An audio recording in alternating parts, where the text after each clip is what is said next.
аудан көлемінде күннен күнге көбейіп келе жатыр.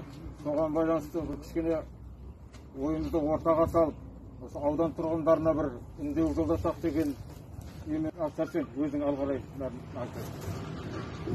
Жақсы, мына ағалар, інілер, мына қазір бір сондай кезеңге тап болдық қой. Бұл әр бір дәуірде, әр заманға бір зауал дейді. Біздің заманымыздың зауалы осы шығар ағайындар. Бұл тек бізге емес, бүкіл әлемді бір сілкінтіп жатқан нәрсе, оны түсініп отырмыз бәрімізде. Қолдан келер қайран жоқ дейді. Енді осы күннен күнге, анау күні біздер мына бәрімізде шын пендешілікпенен айтып жүрдік қой, ештеме болмайды, дүрлікпен деп халыққа.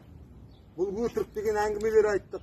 Бірақ ана телевидениеден Италияның басынан кешкенін көрген кезде қорқайын дедік. Адамдар, Құдайды білмейтін адамдар, көшеге асфальтқа шығып жатып алып, сәждеге жатам деп. Мұсылмандар өстеткен деп. Бұл адамның ең соңғы сасқан кезде не істейтін білмеген кезде жасайтын нәрсе. Кеше телевизордан беріп жатыр, Америкада бір күнде 44 мың адам жұқтырды дейді. 44 мың адам дейтін біздің аудан ғой былай қарап отқанда. Сондықтан аяқ алысы күшейіп бара тұрау деп, сосын мына кішкене ауылда бір танитын болғасын ел, менің мына телефон дейтініме сообщение келе береді. Аға, мына не істейміз? Осы қазір оқып бересіңдер, оқып берем. 5-6 адамнан, тіпті бір келіндерден, қарындастардан сондай нәрселер бар. Қарап отырсам, халық қиналып жатыр екен ау, осы не істейміз деп толғанып жүргендер бар екен ау деген ойға келіп, кеше ойланып, мына Шәкең менен, Шәке, мына не істейміз? Үндемей отыра береміз, мына Құлбек ағаларымызға айтып. Бір ауылдың ағалары бар, азаматтары бар, бір ақылдасайықшы, осындай кезде үнімізді шығарып қалайық, бір халыққа бір зат айтып қалайық. Малды да бауыздайын деп атқанда аяғын сермеп қалады ғой, қолымда билігім жоқ деп отыра бермейік. Қазір отырып алып, диванда жатып, билікті жамандап, аптекті жамандап, жаңа медицинаны жамандағаннан коронавирустың қылшығы қисаймайды, мен түсіндім оны. Коронавирустың қисығы қисаймайды, жұқтырады, жұғады, адамды өлтіреді, көріп атсыңдар. Облысымызда 100-ге жақын адам, 200-ге адам қазір жатыр дейді, 100-ге жақын адам өліп кетті деген әңгіме шығып жатыр қазір. Бейнеуді көріп отырсыңдар. Күнде кетіп ат, пневмония, грипп деп, соның бәрі осы нәрсенің салқын ағайындар тиіп атқан. Сондықтан солардың бәрінің толғаныстар ойлан, осы шешімге келейікші деп, күні кеше ауылда 5 той болды деп жатыр ағайындар. 5 той болды дейді. Соның мен білетін анық біреуі шашалу той дейді. Бұл не? Бұл деген бүйтіп қарап отырсақ, халыққа жаулық істейін деп отқан адамның ісі ғой мынау дейді. Сондықтан ағайындар, осы қазіргі таңда не жасау керек? Құдайдың ақ Құранында айтқан, Құдайға құлшылық қылатын болсаң да біреуге қырсығын тигізбе дейді. Сондықтан ағайындар, кеше біз ақылдаса отырып, енді қиын жағдай ол, біз бірдеме шеше аламыз деп айтып отқан жоқ, бірақ тыпырлап қалайық, айтайық. Кеше мынандай нәрсе жазып қойдық ағайындар. Құрметті үндеу деп, құрметті аудан тұрғындары, қазіргі кезде аудандағы эпидемиологиялық жағдайдың тұрақсыздығы баршаңызға белгілі. Қазіргі таңда ауданда 200-ге жуық адам коронавирус пандемиясымен ауырып, ауруханада ем алуда. Ауруханадағы инфекциялық госпитальде және провизорлық госпитальда 150-ден астам адам ем алып жатыр. Өкінішке орай бұл жағдай біздің ауданымызда айналып өтпей тұр. Ардақты ағайын, Алла тағала Құран кәрімде өздеріңді өз қолдарыңмен қауіп қатерге салмаңдар дейді. Бақара сүресінің 195 аятында. Мағынасы, өкініші бар қатерден қайтаруды және денсаулыққа қауіп төндіретін жұқпалы кесірі бар аурулардың таралуының алдын алуды қамтиды. Осы жағдайларды ескере отырып, төмендегідей шараларды тоқтатайық. Жас той, мерей тойлар, шілдеқана, беташар, сүндет, туған күн, сосын мына соңғы кезде белең алып атқан түлектердің бас қосуы дейтін шаралар кетіп жатыр ауылда. Осыны тоқтатайық. Жаназа намаз, жанашыр жазғантай ағайындарменен ақылдаса отырып шығарылсын. Қарасы, үші, жетісі дегенді сол күні біріктіріп бер жібердік деп молдалар түсіндіруге болады ғой, Құран шығарайық бір-бір Құран деп. Осындай молдалар қолға алсын. Сосын мына 40-ы, 100-і, жылы дегендерді бір малды сойып, жоқ жітікке таратып беріп, бір Құран шығартып, тынышымызға отырудың талабын істейік ағайындар. Осыны жазып отырмыз. Осы үндеуді ұру арасындағы беделді аға азаматтар өз ағайын тумаластарына түсіндіруді міндеттелсін деген мағынада осындай енді үндеу жазып отырмыз. Толықтырайық, бүйтейік, сөйтейік дейтін болсаңдар ағайындар, бүгін жұмыстанып, ертеңнен бастап жұмысқа кіргізейік. Кеше менің мамам мына ірімшік тойда қуғын сүргіннің кезінде осы Маңғыс Самның өңірінде шешек дейтін бәле келген ағайындар. Мына Шүңкілдекте Көкпектің сыртындағы құрттай молалар бар. Бәрі менің ағайыным шешектен қырылған. Біреуінің басында құлпытас жоқ. Біреуіне жаназа шығарылған жоқ. Сөйтіп жүргенде менің әкемді алып қашып жүріп, аман алып қалдым деп айтып отырады еді үлкен мамам. Сөйтіп те күресті ғой ел. Сөйтіп те ұрпақтар атты ағайындар. Оның жылайтын үкіметі жоқ, маска сұрайтын доктыры жоқ, дәрі сұрайтын аптекшісі жоқ.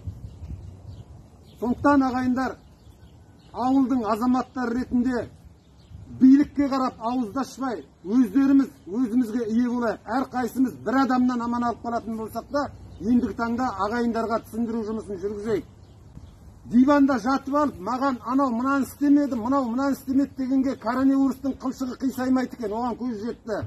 Үкіметті жамандағаның, жаңағы кімді медикті жамандағаның коронавирусқа әсер етпейді. Сенесің бе, сенбейсің бе, ол да әсер етпейді. Көзіміз жетті ғой. Апарды 2 күн температура кетті, өлді. Болды, басқа ештеме де болып жатқан жоқ.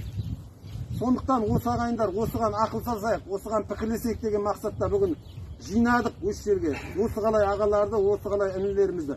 Қалай ағалар, осыған келісеміз бе? Басқа алып қосарларыңыз бар ма? Мен дұрыс әңгіме. Бұлда соғыс бар.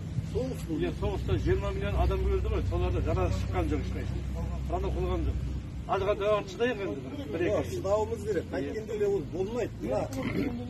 Біз бүгінде мысалы сенбей өткен адамдар бар да, Нұреке. Ол ертең ана Италияның жағдайына келген кезде 42 күнге 300 теңгеңде далада қалады. Ойбайлап асфальтқа құлайсың, құдай деп басқа дымда қалмайды қолыңнан. Мына соған әкелмей тұрғанда бір елге қимылдап қалайық деп отырмыз ғой енді. Соған бармайық. Алдын алайық, соған бармайық құрсын. Бұл жерде ағайын тумайды түсіндіру керек. Сол ұрудың ақсақалы, айналайын балам, бір 4-5 ай шыдайық. Бізде 4-5 ай ғой деп. Содан кейін бір жағдай жақсарып болса қайтадан басталады ғой, сол емес пе? Біз енді қазіргі таңда ұрпақты аман алып қалуымыз керек, ағайын тума аман алып қалуымыз керек. Сондықтан жаңағы затта ұрудың ақсақалы айту керек, шақырып алып. Бұл бастама дұрыс. Оны шынымен жеке-жекеден алып басын бұрау керек. Қазір бәріне телефон соғып айтсам осы жағдайда, кімде кім сондай ауыр жағдай болса, хабарласыңыз. 2-3 беделді бар адам айтайық, ол дейтін тас түскен жерін ауыр дейді, бәрінде тума-туысыға дүниеден өтпес адам дейтін есін жоғалтады. Әртүрлі бәле әңгіме айтады. Соны ауызды адамдарды жинап, қазіргі 3-4 салды жинап қояды. Сосын тойды қандай түрі болмасын толықтай тоқтату. Қорқынышы бүкіл ұрулы елдің амандығы ғой тілеп отқаны. Арамызда ақсақалымыздың бір мына ауыз бірлікке бір бата жасап жіберің. Сосын мына кім қайда, қожа келді қайда? Бір өткен кеткендерге бір дұға жасап жіберің мына жерде. Bir пәтуәлі әңгімеміз бір Құдаймен бекітейік ағайындар. Әулие шалдарымыздың аруағы риза болсын, бір желеп жебесін. Құдай молдағай, әулиелер қолдағай, ақбабамыз қойғай болсағыларына бақтыңғай. Ona bələşələrdən aman qılay, başlarımızda, ağızlarımızda batırlarımızı kavrulmayız. Kur'an okuyor.